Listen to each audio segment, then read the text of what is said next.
ಕಾಂಗ್ರೆಸ್ ಸರ್ಕಾರದ ಮೇಲೆ ಗಂಭೀರವಾದಂಥ ಆರೋಪ ಕೇಳಿ ಬಂದಿದೆ. ಕರ್ನಾಟಕ ರಾಜ್ಯ ಗುತ್ತಿಗೆದಾರರ ಸಂಘ ಸ್ಪೆಷಲ್ LOC ಅನ್ನುವಂತಹ ಒಂದು ದಂಧೆಯಲ್ಲಿ ನಡೀತಾ ಇದೆ. ಕಾಣದ ಕೈಗಳು, ಮಧ್ಯವರ್ತಿಗಳ ಕಾಟ ಜಾಸ್ತಿ ಆಗ್ತಾ ಇದೆ ಅನ್ನುವಂಥದ್ದು. ಈ 5 ಲಕ್ಷದಿಂದ 50 ಲಕ್ಷ ರೂಪಾಯಿವರೆಗೂ ಕೆಲಸವನ್ನು ಮಾಡ್ತಾರಲ್ಲ, ಅವರು ಅಕ್ಷರಶಃ ಈಗ ಆಲ್ರೆಡಿ ಬೀದಿಗೆ ಬಿದ್ದೋಗಿದ್ದಾರೆ. ಆ ಹಳೆ ಬಿಲ್ ಕ್ಲಿಯರ್ ಮಾಡೋದಕ್ಕೂ ಒಂದು 7ರಿಂದ 8% ಅಷ್ಟು ಕಮಿಷನ್ನ ಈ ಮಧ್ಯವರ್ತಿಗಳು ತೆಗೆದುಕೊಳ್ತಾರೆ. ಇದು ಯಾವ ಮಾನದಂಡದ ಮೇಲೆ ನೀವು ಮಾಡ್ತಾ ಇದ್ದೀರಾ? ಆ ಕಾಣದ ಕೈಗಳು ಯಾವುವು? ಈ ಕಾಂಟ್ರಾಕ್ಟರ್ ಕೆಲಸ ಮಾತ್ರ ಸರ್ಕಾರಗಳಲ್ಲಿ ಮಾಡೋದು ಬೇಡ ಅನ್ನುವಂಥ ಮನಸ್ಥಿತಿಗೆ ಬಂದಿದ್ದಾರೆ. ಕರ್ನಾಟಕ ರಾಜ್ಯ ಗುತ್ತಿಗೆದಾರರ ಸಂಘ, ಇದನ್ನ ಬಹುಶಃ BJP ಗೌರ್ಮೆಂಟ್ ಇದ್ದಾಗ ನೀವೆಲ್ಲ ಜಾಸ್ತಿ ಕೇಳಿರ್ತೀರಿ. ಕರ್ನಾಟಕ ಸ್ಟೇಟ್ ಕಾಂಟ್ರಾಕ್ಟರ್ ಅಸೋಸಿಯೇಷನ್ ಜೊತೆಗೆ ಕೆಂಪಣ್ಣ ಅವ್ರ ಹೆಸರನ್ನ ಕೇಳಿರ್ತೀರಿ. ಕೆಂಪಣ್ಣ ಅವರು ಅವರ ವಯೋಸಹಜ ಕಾಯಿಲೆಯಿಂದ ಅವರು ತೀರ್ಕೊಂಡ್ರು. ಅದಾದ ಬಳಿಕ ಅದಕ್ಕೆ ನಂದಕುಮಾರ್ ಅವರು ಅಧ್ಯಕ್ಷರಾಗಿದ್ದರು. ಇತ್ತೀಚೆಗೆ ಆರ್ ಮಂಜುನಾಥ್ ಅವರು ಆ ಸಂಘದ ಅಧ್ಯಕ್ಷರಾಗಿದ್ದಾರೆ. ಯಾವ ಗುತ್ತಿಗೆದಾರರು ಮಾಡಿದಂತಹ ಆರೋಪ, ಅಂದರೆ ಕೆಂಪಣ್ಣವರು ಮಾಡಿದಂತಹ ಆರೋಪ, ಈ ಹಿಂದಿನ BJP ಸರ್ಕಾರದ ಮೇಲೆ 40% ಕಮಿಷನ್ ಅನ್ನುವಂಥ ಆರೋಪವನ್ನು ಮಾಡ್ತಾರಲ್ಲ, ಆ ಒಂದು ಆರೋಪವನ್ನೇ ಇಟ್ಕೊಂಡು ಪೇ CM ಅನ್ನುವಂಥ ಕ್ಯಾಂಪೇನನ್ನು ಮಾಡಿ ಅಧಿಕಾರಕ್ಕೆ ಬರುವಲ್ಲಿ ಕಾಂಗ್ರೆಸ್ ಸರ್ಕಾರ ಕೂಡ ಯಶಸ್ವಿ ಆಯಿತು. ಅವರು ಅಧಿಕಾರಕ್ಕೆ ಬರೋದಕ್ಕೆ ಈ ಒಂದು ಫ್ಯಾಕ್ಟರ್ ಕೂಡ, ಅಂದರೆ BJP ಮೇಲೆ ಮಾಡಿದಂಥ ಗುತ್ತಿಗೆದಾರರು ಮಾಡಿದಂಥ ಆರೋಪ ಇದೆಯಲ್ಲ, ಈ ಒಂದು ಆರೋಪನೂ ಕೂಡ ಇಲ್ಲಿ ವರ್ಕೌಟ್ ಆಯಿತು ಅನ್ನೋದ್ರಲ್ಲಿ ತಪ್ಪೇನಿಲ್ಲ. ಇದನ್ನು ಸ್ವತಃ ಒಂದು ಮಾಧ್ಯಮಕ್ಕೆ ಒಂದು ಸಂದರ್ಶನ ನೀಡುವಂತಹ ವೇಳೆಯಲ್ಲಿ DK ಶಿವಕುಮಾರ್ ಅವರು ಕೂಡ ಇದನ್ನು ಹೇಳಿದ್ದಾರೆ. ಈಗ ಆರ್ ಮಂಜುನಾಥ್ ಅವರು ಈ ಸಂಘದ ಅಧ್ಯಕ್ಷರಾದ ಮೇಲೆ ಈಗ ಮತ್ತೊಂದು ಗಂಭೀರ ಆರೋಪವನ್ನು ಈ ಕಾಂಟ್ರಾಕ್ಟರ್ ಅಸೋಸಿಯೇಷನ್ ಅವರ ಹೆಸರನ್ನ ಇಟ್ಕೊಂಡು ಅವರ ಒಂದು ಸಮಸ್ಯೆಗಳನ್ನು ನಾವು ಸಾಲ್ವ್ ಮಾಡ್ತೀವಿ ಅಂತ ಹೇಳಿ ಅಧಿಕಾರಕ್ಕೆ ಬಂದಂಥ ಕಾಂಗ್ರೆಸ್ ಸರ್ಕಾರದ ಮೇಲೆ ಗಂಭೀರವಾದಂಥ ಆರೋಪ ಕೇಳಿ ಬಂದಿದೆ. BJP ಗೌರ್ಮೆಂಟಲ್ಲಿ ಏನು ಪೆಂಡಿಂಗ್ ಇತ್ತಲ್ಲ, ಸಾವಿರಾರು ಕೋಟಿಯಷ್ಟು ಹಣ ಗುತ್ತಿಗೆದಾರರು ಮಾಡಿರುವಂಥ ಕೆಲಸಕ್ಕೆ ಕೊಡಬೇಕಾದಂಥ ಹಣ ಪೆಂಡಿಂಗ್ ಇತ್ತಲ್ಲ, ಅದನ್ನು ಈಗಲೂ ಕೂಡ ಹಾಗೆ ಮುಂದುವರ್ಸ್ಕೊಂಡು ಬಂದಿದೆ. ದಿನೇ ದಿನೇ ಅದು ಹೆಚ್ಚುತ್ತಾನೆ ಇದೆ. ಈಗೋ ಒಂದಷ್ಟು ಅಮೌಂಟನ್ನು ರಿಲೀಸ್ ಮಾಡ್ತಿದ್ದಾರೆ, ಅದು ಒಂದು ಕಡೆ.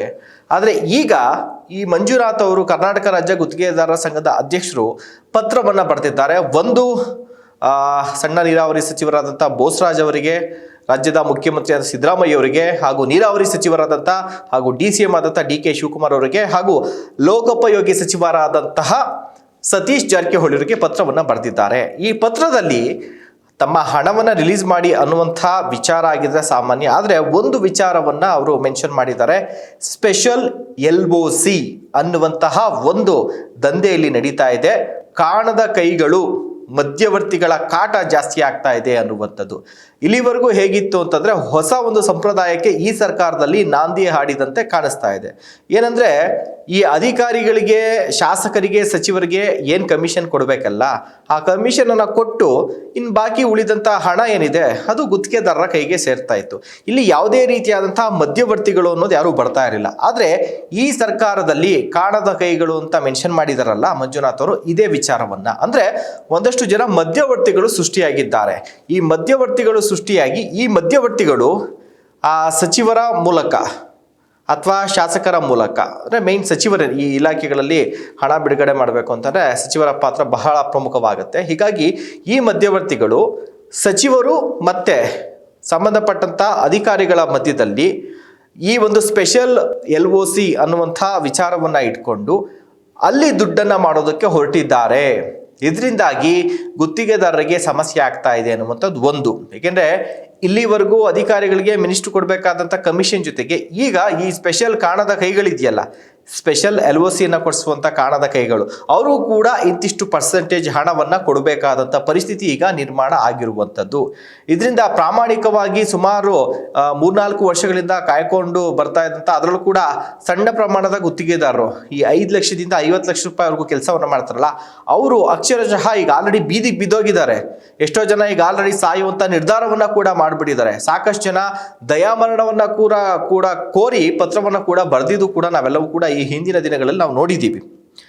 ಈಗ ಏನಂದರೆ ಜ್ಯೇಷ್ಠತೆ ಆಧಾರ ಅಂತಿದೆ. ಜ್ಯೇಷ್ಠತೆ ಆದಾದ್ಮೇಲೆ ಅಂದರೆ ಸೀನಿಯರಿಟಿ ವೈಸು ಯಾವಾಗೆಲ್ಲ ಇಲಾಖೆಗಳಿಂದ ಹಣ ಬಿಡುಗಡೆ ಆಗುತ್ತಲ್ಲ, ಒಂದು ಲಿಸ್ಟ್ ಅಂತ ಇರುತ್ತೆ. ಸಾವಿರಾರು ಜನ ಕಾಂಟ್ರಾಕ್ಟ್ಗಳಿರ್ತಾರೆ. ಒಂದು ಲಿಸ್ಟನ್ನು ಮಾಡಿ ಸೀನಿಯರಿಟಿ ಆದಾದ್ಮೇಲೆ ಯಾರ್ಯಾರು ಎಷ್ಟು ವರ್ಷಗಳಿಂದ ಕೆಲಸಗಳು ಮಾಡಿದ್ದಾರೆ ಆ ಲಿಸ್ಟಲ್ಲಿ ಯಾರ್ಯಾರಿದ್ದಾರೆ ಅವ್ರಿಗಷ್ಟೇ ಕೊಡ್ತಾ ಬರ್ತಾರೆ. ಆದರೆ ಇಲ್ಲೇನಾಗಿದೆ ಅಂತಂದರೆ ಕೆಲವೊಂದಷ್ಟು ತುಂಬ ಅನಿವಾರ್ಯತೆ ಇರುವಂಥವ್ರು ಅಥವಾ ತುಂಬ ದೊಡ್ಡ ಅಮೌಂಟ್ಗಳು ಪೆಂಡಿಂಗ್ ಇಟ್ಕೊಂಡಿರುವಂಥ ಕಾಂಟ್ರಾಕ್ಟ್ಗಳು ಕೂಡ ಇರ್ತಾರೆ.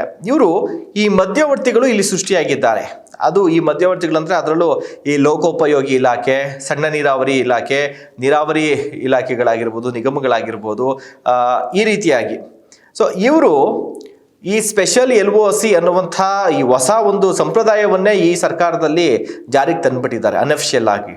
ಅಂದರೆ ಈಗ ಸಪೋಸ್ ನಾನು ಜ್ಯೇಷ್ಠತೆ ಆದಾದ್ಮೇಲೆ ನನ್ನ ಹೆಸರು ನೆಕ್ಸ್ಟ್ ಅನ್ನೋ ಬಿಲ್ ರಿಲೀಸ್ ಆದರೆ ನನಗೆ ರಿಲೀಸ್ ಆಗಬೇಕಾಗಿರುತ್ತೆ. ಆದರೆ ಅದೆಲ್ಲವನ್ನ ಬದಿಗೆ ಹೊತ್ತಿ ಯಾರೋ ಇನ್ನೊಬ್ಬ ಕಾಂಟ್ರಾಕ್ಟರ್ಗೆ ಅವ್ರಿಗೆ ಬೇಕಾಗಿರುವಂಥ ಸಚಿವರಿಗೆ ಬೇಕಾಗಿರುವಂಥವ್ರು ಅಥವಾ ಮಧ್ಯವರ್ತಿಗಳಿಗೆ ಬೇಕಾಗಿರುವಂಥವ್ರು ಕಾಂಟ್ರಾಕ್ಟ್ಗಳು ಇರ್ತಾರಲ್ಲ, ಅವ್ರಿಗೆ ಈ ಸ್ಪೆಷಲ್ ಗ್ರ್ಯಾಂಟ್ ಅಂತ ಹೇಳಿ ಕೆಲವೊಂದಿಷ್ಟು ಕೆಲಸಗಳು ಬರ್ತವೆ. ಆ ಸ್ಪೆಷಲ್ ಗ್ರ್ಯಾಂಟನ್ನು ಅವರು ಈ ಸ್ಪೆಷಲ್ LOC ಮೂಲಕ ಅವ್ರಿಗೆ ಕೊಡಿಸಿ ಆ ಗುತ್ತಿಗೆದಾರ ನಿಮಗೆ ಹೇಳಿ ಒಂದು ಲೆಟರನ್ನು ಕೂಡ ಹಾಕಿಸ್ತಾರೆ. ಸ್ಪೆಷಲಿ ಈಗ ಎಕ್ಸಾಂಪಲ್ ನಾನೇ ಒಬ್ಬ ಗುತ್ತಿಗೆದಾರ ಅಂತ ಅಂದ್ಕೊಳ್ಳಿ. ನನ್ನೊಂದು 10 ಕೋಟಿ ಈ ಹಿಂದೆ ಮಾಡಿರುವಂಥ ಕೆಲಸಗಳ ಹಣ ಪೆಂಡಿಂಗ್ ಇರುತ್ತೆ. ನಾನು ಯಾವುದೋ ಒಂದು ಕಾರಣದ ಈ ಮಧ್ಯವರ್ತಿನ ಇಟ್ಕೊತೀನಿ, ಮಿನಿಸ್ಟ್ರಿ ಹಿಂಬಾಲಕರು ಲೀಡರ್ಗಳು ಇರ್ತಾರಲ್ಲ ಇಟ್ಕೊಂಡು. ಸೊ ಅವರ ಮೂಲಕ ಈ ಸ್ಪೆಷಲ್ ಗ್ರ್ಯಾಂಟನ್ನು ನಾನು ತೆಗೆದುಕೊಳ್ತೀನಿ. ಸ್ಪೆಷಲ್ ಗ್ರ್ಯಾಂಟನ್ನು ತೆಗೆದುಕೊಳ್ಳುವಂಥ ಸಂದರ್ಭದಲ್ಲಿ ನನ್ನ ಕೈಲೇ ಒಂದು ಲೆಟ್ರನ್ನು ಬರೆಸ್ತಾರೆ. ಒಂದು ಲೆಟ್ರನ್ನು ಮಾಡಿ ನಾವು ಸರ್ಕಾರಕ್ಕೆ ಸಂಬಂಧಪಟ್ಟಂಥ ಇಲಾಖೆಗೆ ಕೊಡ್ತೀವಿ. ಈ ಹಿಂದೆ ನಾನು ಸುಮಾರು ಒಂದು 10 ಕೋಟಿ ರೂಪಾಯಿ ಅಷ್ಟು ಕಾಮಗಾರಿ ಮಾಡಿದ್ದೀನಿ, ನನ್ನ ಬಿಲ್ ಪೆಂಡಿಂಗ್ ಇದೆ. ಸೊ ಜೊತೆಗೆ ಈ ಸ್ಪೆಷಲ್ ಗ್ರ್ಯಾಂಟ್ನ ವರ್ಕ್ ಮಾಡಬೇಕು ಕೂಡ, ಹೀಗಾಗಿ ನನಗೆ ಈ ಹಳೆ ಬಿಲ್ಲನ್ನು ಪೆಂಡಿಂಗ್ ಏನಿದೆ ಅದನ್ನು ಕ್ಲಿಯರ್ ಮಾಡಿ ಅನ್ನುವಂಥ ಒಂದು ರಿಕ್ವೆಸ್ಟನ್ನು ಕೊಡ್ತಾರೆ. ಇವರು ಅದನ್ನು ಕನ್ಸಿಡರ್ ಮಾಡಿಬಿಟ್ಟು ಅವ್ರಿಗೆ ಒಂದು ಸ್ಪೆಷಲ್ LOC ಅಂತೇಳಿ ಕೊಟ್ಟು ಇವ್ರಿಗೆ ಹಳೆ ಬಿಲ್ಲನ್ನು ಕ್ಲಿಯರ್ ಮಾಡ್ತಾರೆ. ಜೊತೆಗೆ ಆ ಜ್ಯೇಷ್ಠತೆ ಆಧಾರದಲ್ಲಿ ಯಾರಿದ್ರಲ್ಲ ಅವರೆಲ್ಲ ಬದಿಗೊತ್ತಿ ಈ ಯಾರು ಸ್ಪೆಷಲ್ ಗ್ರಾಂಟನ್ನು ತೆಗೆದುಕೊಂಡು ಮಾಡಕ್ಕೆ ಬಂದಿರ್ತಾರಲ್ಲ, ಸೊ ಅವರು ಕೊಡುವಂಥ ರಿಕ್ವೆಸ್ಟನ್ನು ಅಕ್ಸೆಪ್ಟ್ ಮಾಡಿಕೊಂಡು ಅವ್ರಿಗೆ ಈ ಹಳೆ ಬಿಲ್ಗಳನ್ನು ಕ್ಲಿಯರ್ ಮಾಡ್ತಾರೆ. ಆ ಹಳೆ ಬಿಲ್ ಕ್ಲಿಯರ್ ಮಾಡೋದಕ್ಕೂ ಒಂದು 7-8% ಅಷ್ಟು ಕಮಿಷನ್ನ ಈ ಮಧ್ಯವರ್ತಿಗಳು ತೆಗೆದುಕೊಳ್ತಾರೆ. ಒಂದು ಅದಾದಮೇಲೆ ಈ ಸ್ಪೆಷಲ್ ಗ್ರಾಂಟ್ ಇರುತ್ತಲ್ಲ, ಅದು ಕೂಡ ಬೇಗ ಬಿಲ್ಲು ಬಂದ್ಬಿಡುತ್ತೆ ಕೈಗೆ, ಯಾಕೆಂದರೆ ಅದು ರೆಡಿ ಗ್ರಾಂಟ್ ಇರುತ್ತೆ. ಹೀಗಾಗಿ ಅದಕ್ಕೆ ಸುಮಾರು 13% ಅಷ್ಟು ಕಮಿಷನ್ನು. ಅದು ಓವರಾಲ್ ಆಗಿ ಎಲ್ಲವೂ ಕೂಡ ಲೆಕ್ಕಾಚಾರ ಹಾಕಿ ನೋಡಿದ್ರೆ ಒಂದು 22-23% ಅಷ್ಟು ಕಮಿಷನ್ ಅಲ್ಲಿ ಹೋಗುತ್ತೆ. ಸೊ ಈ ವಿಚಾರವನ್ನ ಖಂಡಿಸಿ ಈಗ ಮಂಜುನಾಥ್ ಅವರು ಪತ್ರವನ್ನು ಸರ್ಕಾರಗಳಿಗೆ, ಈ ಇಲಾಖೆಗಳಿಗೆ, ನೀರಾವರಿ ಇಲಾಖೆ ಆಗಿರ್ಬೋದು, ಸಣ್ಣ ನೀರಾವರಿ ಆಗಿರ್ಬೋದು, ಲೋಕೋಪಯೋಗಿ ಇಲಾಖೆಗೆ ಈ ಪತ್ರವನ್ನು ಈಗ ಬರೆದಿರುವಂಥದ್ದು. ಈ ಒಂದು ಸ್ಪೆಷಲ್ LOC ಎನ್ನುವಂಥ ಹೊಸ ಸಂಪ್ರದಾಯವನ್ನು ನಾಂದಿ ಹಾಡಿದಾರಲ್ಲ, ಇದರಿಂದ ಸಣ್ಣ ಪ್ರಮಾಣದ ಗುತ್ತಿಗೆದಾರರು ಯಾರೆಲ್ಲ ಜ್ಯೇಷ್ಠತಾ ಪಟ್ಟಿಯಲ್ಲಿ ವೇಟಿಂಗಲ್ಲಿ ಇದ್ದಾರಲ್ಲ, ಸೊ ಅವ್ರಿಗೆ ತೊಂದರೆ ಆಗ್ತದೆ. ಸ್ಪೆಷಲಿ 5-50 ಲಕ್ಷ ರೂಪಾಯಿ ಅವ್ರು ಇನ್ವೆಸ್ಟ್ ಮಾಡಿದ್ದಾರೆ ಅಂತಂದರೆ ಅವ್ರು ಸಿಗುವಂಥ ಲಾಭನೇ ಬಹಳ ಕಡಿಮೆ, ಕಮಿಷನ್ ಎಲ್ಲ ಕೊಟ್ಟು. ಅದರಲ್ಲಿ ಇಷ್ಟು ವರ್ಷಗಳ ಕಾಲ ಅವ್ರನ್ನ ವೆಯ್ಟ್ ಮಾಡಿದ್ದಾರೆ ಅಂತಂದ್ರೆ ಹಾಕಿರೋ ಬಂಡವಾಳ ಅದರಲ್ಲೇನಾದ್ರು ಕೂಡ ಅವ್ರು ಸಾಲ ತೆಗೆದುಕೊಂಡು ಹಾಕಿದ್ರೆ ಅವ್ರು ನೇಣ ಹಾಕೋಣದೊಂದೇ ಬಾಕಿ. ಆ ರೀತಿಯಾದಂಥ ಪರಿಸ್ಥಿತಿಗೆ ಅಂದರೆ ಆತ್ಮಹತ್ಯೆ ದಾರಿಯೇ ಹಿಡಿಬೇಕು, ಆ ಥರದ್ದು ಕೇಸಸ್ಗಳಾಗಿದೆ. ಅಂಥ ಪರಿಸ್ಥಿತಿ ಬಂದಿದ್ದಾರೆ. ಅದ್ರ ಮಧ್ಯದಲ್ಲಿ ನೀವು ಈ ಸ್ಪೆಷಲ್ LOC ಅಂತ ಹೇಳಿಬಿಟ್ಟು ಹೊಸದೊಂದು ಸಂಪ್ರದಾಯನ ನಾಂದಿ ಹಾಡಿದ್ದೀರಾ. ಜೊತೆಗೆ ಈ ಕಾಣದ ಕೈಗಳು ಕೂಡ ಕೆಲಸ ಮಾಡ್ತಾ ಇದೆ. ಇದನ್ನ ತಕ್ಷಣ ಕೈ ಬಿಡಬೇಕು, ಕೂಡಲೇ ಒಂದು ಸಭೆಯನ್ನು ಕರಿಬೇಕು. ಇದು ಯಾವ ಮಾನದಂಡದ ಮೇಲೆ ನೀವು ಮಾಡ್ತಾ ಇದ್ದೀರಾ, ಆ ಕಾಣದ ಕೈಗಳು ಯಾವುವು, ಇದೆಲ್ಲದ್ರ ಬಗ್ಗೆ ಮಾತಾಡೋದಕ್ಕೆ ಒಂದು ಶೀಘ್ರದಲ್ಲೇ ಈ ಒಂದು ಸಂಘ ಏನಿದೆ, ಕರ್ನಾಟಕ ರಾಜ್ಯ ಗುತ್ತಿಗೆದಾರ ಸಂಘದ ಅಧ್ಯಕ್ಷರು ಆ ಒಂದು ಪದಾಧಿಕಾರಿಗಳ ಜೊತೆ ಒಂದು ಮೀಟಿಂಗನ್ನು ಮಾಡಬೇಕು, ಸೂಕ್ತ ದಾಖಲೆಗಳನ್ನು ನಮಗೆ ಕೊಡಬೇಕು ಅಂತ ಮನವಿಯನ್ನು ಮಾಡಿದ್ದಾರೆ. ಇದೆಲ್ಲವನ್ನ ಕೂಡ ಗಮನಿಸಿದಾಗ ಸರ್ಕಾರದಲ್ಲಿ ಏನು ನಡೀತಾ ಇದೆ ಅನ್ನುವಂಥದ್ದು, ಒಂದು ಕಡೆ ಕಾಮಗಾರಿಗಳು ಮಾಡೋದಕ್ಕೆ ಅನುದಾನಗಳು ಸಿಗ್ತಾ ಇಲ್ಲ, ಅದನ್ನು ಶಾಸಕರೇ ಹೇಳ್ತಾ ಇದ್ದಾರೆ. ಇನ್ನೊಂದು ಕಡೆಯಲ್ಲಿ ಬೇಕಾದಂಥ, ಅದರಲ್ಲೂ ಕೂಡ ಕೆಲವೊಂದಷ್ಟು ಬಹಳ ಪ್ರಮುಖವಾದಂಥ ಇಲಾಖೆಗಳಿದೆ, ಆ ಇಲಾಖೆಗಳಿಗೆ ಸರಿಯಾಗಿ ಅನುದಾನಗಳು ಸಿಗ್ತಾ ಇಲ್ಲ, ಹಣದ ಕೊರತೆ ಇದೆ ಬಿಕಾಸ್ ಆಫ್ ಎಲ್ಲ ಗ್ಯಾರಂಟಿ ಸ್ಕೀಮ್ಗಳಿಂದ. ಇದ್ರ ಮಧ್ಯದಲ್ಲಿ ನೀವು BJP ಮೇಲೆ 40% ಕಮಿಷನ್ ಸರ್ಕಾರ ಅಂತ ಆರೋಪವನ್ನು ಮಾಡಿ ಅಧಿಕಾರಕ್ಕೆ ಬಂದ್ರ. ಆದರೆ ಈಗ ಕಾಂಗ್ರೆಸ್ ಸರ್ಕಾರದಲ್ಲಿ ಆಗ್ತಾ ಇರುವಂಥ ಈ ಒಂದು ಭ್ರಷ್ಟಾಚಾರ ಏನಿದೆಯಲ್ಲ, ಈ ಒಂದು ಕಮಿಷನ್ ದಂಧೆ ಇದೆಯಲ್ಲ, ನೀವೇನು ಮಾಡ್ತಾ ಇದ್ದೀರಾ? ನೀವು ಕೂಡ ಒಂದು ಹೆಜ್ಜೆ ಮುಂದಕ್ಕೆ ಹೋಗಿ ಆ ಪರ್ಸೆಂಟೇಜನ್ನು ಬೇರೆ ಬೇರೆ ಒಂದು ವಾಮ ಮಾರ್ಗದಲ್ಲಿ ಈ ಸ್ಪೆಷಲ್ LOC ಎನ್ನುವಂಥದ್ದನ್ನ ಮುಂದೆ ಇಟ್ಟು ಈ ಬ್ರೋಕರ್ಗಳು ಮುಂದೆ ಇಟ್ಟು ಅದರಲ್ಲಿ ಈ ಸಚಿವರಿಗೆ ಬೇಕಾಗಿರುವಂಥ ಲೀಡರ್ಗಳೇ ಬ್ರೋಕರ್ಗಳಾಗಿರ್ತಾರೆ. ಸೊ ಇವ್ರುಗಳನ್ನ ಮುಂದೆ ಇಟ್ಕೊಂಡು ಹೊಸ ಸಂಪ್ರದಾಯವನ್ನ ಒಂದು ಸ್ಪೆಷಲ್ LOC ಎನ್ನುವಂಥದ್ದು ಜೊತೆಗೆ ಈ ಮಧ್ಯವರ್ತಿ ಒಬ್ಬ ಉಟ್ಕೊಂಡಿದ್ದಾರೆ ಇದ್ರೊಳಗಡೆ. ಸೊ ಆ ಮಧ್ಯವರ್ತಿಗೂ ಒಂದಿಷ್ಟು ಕಮಿಷನ್ ಅನ್ನ ಕೊಡಬೇಕು. ಇವೆಲ್ಲವನ್ನ ಕೂಡ ನೋಡಿದ್ರೆ ಬಹುಶಃ ಇದು 40% ಅಲ್ಲ 50% ಸರ್ಕಾರ ಅಂತ ಏನ್ BJP ಆರೋಪ ಮಾಡ್ತಿದ್ದಲ್ಲ 50-60% ಅಂತ ಅದು ಕೂಡ ಈಗ ನಿಜಾನ ಅನ್ನುವಂತಹ ಅನುಮಾನಕ್ಕೆ ಈ ಖುದ್ದು ಅಸೋಸಿಯೇಷನ್ನ ಕಾಂಟ್ರಾಕ್ಟರ್ ಅಸೋಸಿಯೇಷನ್ ಅಧ್ಯಕ್ಷರಾದಂಥ ಮಂಜುನಾಥ್ ಅವರೇ ಬರೆದಿರುವಂತಹ ಪತ್ರ, ಮಂಜುನಾಥ್ ಅವರೇ ಧ್ವನಿ ಎತ್ತಿರುವಂಥ ವಿಚಾರ ಇಲ್ಲಿ ಮೇಲ್ನೋಟಕ್ಕೆ ಗೊತ್ತಾಗ್ತಾ ಇದೆ. ಹೀಗೆ ಏನಾದರೂ ಮುಂದುವರಿತು ಅಂತಂದ್ರೆ ಮುಂದೊಂದು ದಿನ ಕರ್ನಾಟಕ ರಾಜ್ಯದಲ್ಲಿ ಗುತ್ತಿಗೆ ಕೆಲಸ ಮಾಡೋರೇ ಇರಲ್ವೇನೋ. ಯಾಕೆಂದ್ರೆ ಈಗ ಯಾರು ಹಣವನ್ನ ಹಾಕಿ ತಗಲಾಕೊಂಡಿದ್ರಲ್ಲ, ಈ ಜನ್ಮಾಪಿ ಕೂಲಿ ಮಾಡ್ಕೊಂಡಿದ್ದು ಬೇಡ, ಈ ಕಾಂಟ್ರಾಕ್ಟರ್ ಕೆಲಸ ಮಾತ್ರ ಸರ್ಕಾರಗಳಲ್ಲಿ ಮಾಡೋದು ಬೇಡ ಅನ್ನುವಂಥ ಮನಸ್ಥಿತಿಗೆ ಬಂದಿದ್ದಾರೆ. ಇದು ಹೀಗೆ ಮುಂದುವರಿತು ಅಂತಂದ್ರೆ ಮುಂದೊಂದು ದಿನ ಈ ಕಮಿಷನ್ ದಂಧೆ ಈ ರೀತಿಯಾದಂತಹ ಈ ತುಳಿತಗಳಾಗ್ತಾ ಇದೆಯಲ್ಲ, ದಬ್ಬಾಳಿಕೆಗಳು ಅದಿಲ್ಲ ಅಂತಂದ್ರೆ ನೀವು ಟೆಂಡರ್ ಕರೆದ್ರು ಸಾವಿರಾರು ಕೋಟಿ ಖರ್ಚು ಮಾಡ್ತೀನಿ ಅಂದ್ರೂ ಕೂಡ ಕಾಮಗಾರಿ ಮಾಡೋದಕ್ಕೆ ಗುತ್ತಿಗೆದಾರರೇ ಇರೋದಿಲ್ಲ. ಅಂತಹ ಪರಿಸ್ಥಿತಿಗೆ ಮುಂದಿನ ದಿನಗಳಲ್ಲಿ ಇದೇ ರೀತಿಯಾದಂತಹ ಶೋಷಣೆ ದಬ್ಬಾಳಿಕೆ ನಡೆದ್ರೆ ಆ ಒಂದು ಪರಿಸ್ಥಿತಿ ಕೂಡ ಮುಂದಿನ ದಿನಗಳು ಬರುವಂತಹ ಸಾಧ್ಯತೆ ಇದೆ. ಈ ಕೂಡಲೇ ಇವ್ರೇನು ಮನವಿಯನ್ನ ಮಾಡಿದಾರಲ್ಲ ಆದಷ್ಟು ಬೇಗ ಇದಕ್ಕೆ ಸಚಿವರು ಕೊಡುವಂಥ ಸಮರ್ಥನೆಗಳೇ ಬೇರೆ ಇದೆ ಬಿಡಿ. ಅವ್ರ ಮೂಗಿನ ನೇರಕ್ಕೆ ಅವ್ರು ಮಾತಾಡ್ತಾರೆ.